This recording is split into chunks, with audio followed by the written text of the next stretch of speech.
আব্বু আমার রুমে এসি লাগিয়ে দাও, গরমে কষ্ট হচ্ছে পড়াশোনা করতে। আরে বেটা, যখন তোমার বয়সে ছিলাম তখন আগরবাতির আলোতে পড়াশোনা করে 100-এর ভিতরে 105 নিয়ে যাচ্ছি। আর তোমার এসি লাগবে? হুম। আগরবাতি? হ্যাঁ হ্যাঁ, আগরবাতি আগরবাতি।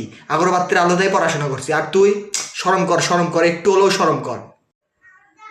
আব্বু আমার রুমে অনেক টিকটিকি, আমাকে অনেক ভয় লাগিচ্ছে। আরে বেটা, আমি যখন তোমার বয়সে ছিলাম তখন ডাইনোসরের মাথায় থাপ্পড় দিয়ে রাস্তা ক্লিয়ার করতাম। আর তুমি সামান্য টিকটিকি দেখে ভয় করলা। ডাইনোসর? হ্যাঁ হ্যাঁ, ডাইনোসর ডাইনোসর। আর তুই টিকটিকি দিয়ে ভয় করিস, সামান্য টিকটিকি দিয়ে ভয় করিস। শরম কর, একটু হলেও শরম কর। আব্বু আমার কলেজ যেতে অনেক সমস্যা হয়, প্লিজ একটা বাইক কিনে দাও আমাকে। আরে বেটা, যখন তোর বয়সে ছিলাম তখন 45 কিলোমিটার পায়ে হেঁটে কলেজ যেতাম। 45 কিলোমিটার? হ্যাঁ হ্যাঁ, 45 কিলোমিটার। তার ভিতর দুইটা নদী সাঁতরে পার হয়ে, একটা জঙ্গল পার হয়ে তারপরে কলেজ যেতাম। আর তুই মাত্র 2 কিলোমিটার যাওয়ার জন্য বাইক লাগবে তোর, না? শরম কর, শরম করে। আব্বু আমার আজকে জন্মদিন।